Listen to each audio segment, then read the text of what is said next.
something like medicine, which is oftentimes like basically the placebo effect. And the reason I'm so interested in this is because it's a normal thing to, suffer from like depression, like when your body just doesn't produce enough chemicals that makes you happy. So basically, the first time I ever did it, it takes a couple weeks for your body to adjust to medication. And of course, whenever I did it, the first couple weeks, I thought I was fine and I was a lot more happy.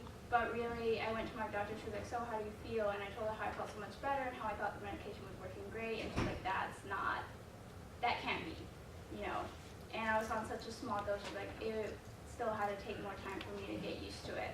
And over time, whenever my body finally did adjust to the medication and started being affected by it, it turned out it didn't even work. So I always thought, how could it be that something that my mind could cure me, even if it was for a little while, it made me feel so much better with something that's severe depression or an anxiety disorder than the actual medication. So you go ahead, or two. And so basically the placebo effect, or not the placebo effect, the way your mind works, health usually gets to you whenever you're at a vulnerable state. So an example of that would be like when you're a baby. And so you can move. My dad, whenever I was talking to my dad about this, about my the medication that I took for depression, he told me about the study that he had always heard about, which I think took place sometime around the Holocaust, I'm not sure. Basically, there's 2 orphanages, and one of them was run by a convent. And compared to a hospital or like your normal orphanages, they did not have as much money or medication to treat these children. But what they did with them was that they actually picked them up, and the babies that they had, they would play with them or give them more of a nurturing kind of environment. They treated them more as if they were their mothers.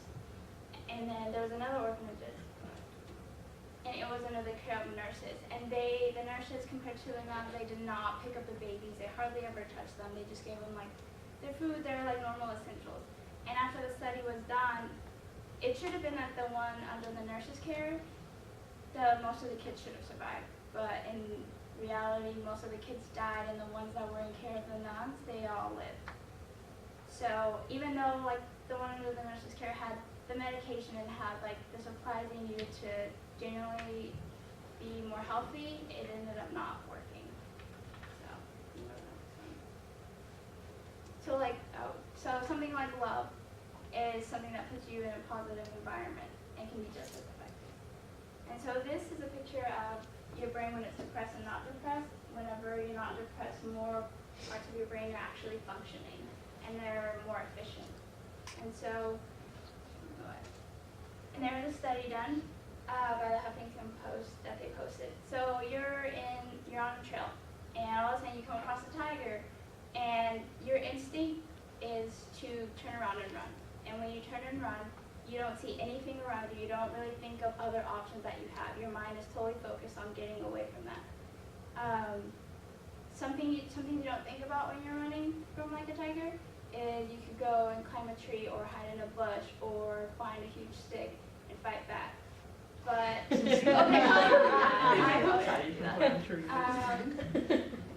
but really, you just turn and run.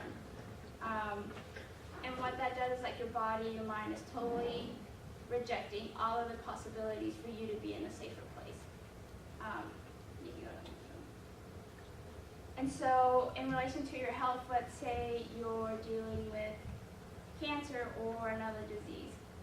If you're in a really negative mindset, your body reacts to your brain.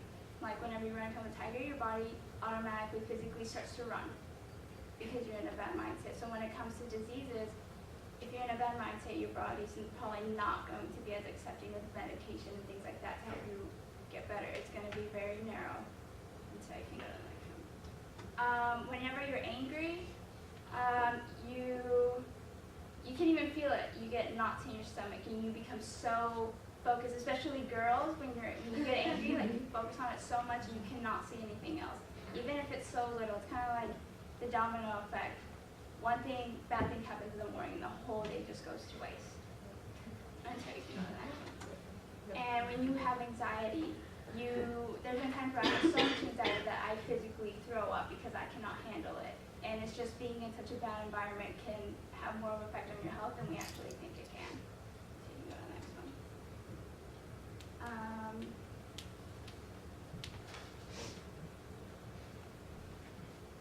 Okay, so there was a study done that was posted about how negative mindset can affect you, like the tiger. There was a study done to see how positive environments affect your brain, and basically there were 5 groups, and each group saw a different video. It ranged from, the video had like different emotions. The first one was really happy, the second one was content, the third was neutral, and the fourth was really like an angry type of environment, and the last one was fear.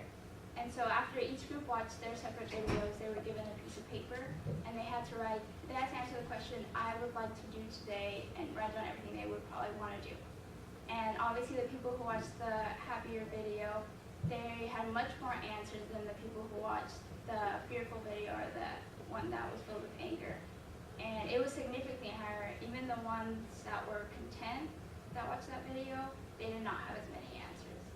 So that just shows that whenever your mind is in a more positive environment, your body is more accepting of outside sources, and your body is more willing to do more things and create a healthier environment for yourself.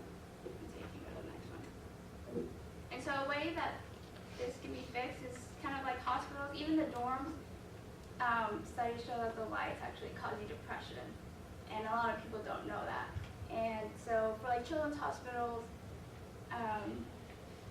it's important to have like a fun environment, like kind of feels like a prison, kind of like this room. It's just white. Obviously, but she makes the environment so great, so it doesn't feel like my biology class or something like that. So even though my biology class is a lot bigger and more people, it feels more of a prison than this room. So it really is all of your, and I actually do better in this class, I think. So I don't know yet. So you can go to the next one. And so like nursing homes, just because they're not children, like they can use fun stuff too on their walls, I guess. It's obviously a much more negative environment than, let's say, a children's hospital. So I think the way a building's set up, or the way that rooms are set up as well, can have a big effect on your health. Even if you're in a nursing home, like it's still just as important. You can go ahead. And so even doctors, I had an aunt who had cancer, and she had just found out, and she was sitting in the hallway, and she was just bawling, and everyone, nurses and doctors were walking by, and they were completely like, no one talked to her, no one like tried to comfort her. Like, I think a lot of doctors, I want to be a pediatric oncologist. So whenever I tell people that, they get really negative, and they start to say, oh, you're going to have to totally not have emotions or feelings, you're going to have to totally not get attached to anybody, or things like that. And I don't think that's a good thing. Most doctors are taught that they should not have any personal connection because how it affects them, but maybe that's something that patients would need. Maybe they actually need a bond with a person who helps them with their health. Sure, family support is important as well, but sometimes the environment that the doctor gives off is really important as well. So, I think that's the last one.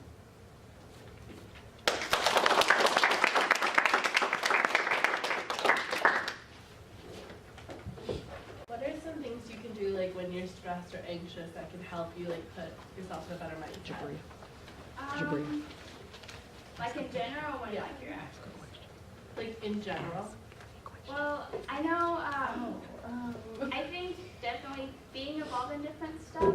Like last quarter, I really did not get involved in anything, and I actually tried to stop taking on medication to try and like not have it. Like it's just not culturally acceptable for my family to be on stuff like that. So I try to cut it off, and I was not involved in many things. And depression hit a lot harder. But this quarter, I still continued to not take the medication, but I joined different groups and stayed out of my dorm a lot less, and actually has made my mood a lot better. So I think you physically have to put yourself in a good environment. You have to be with people who are positive and things like that.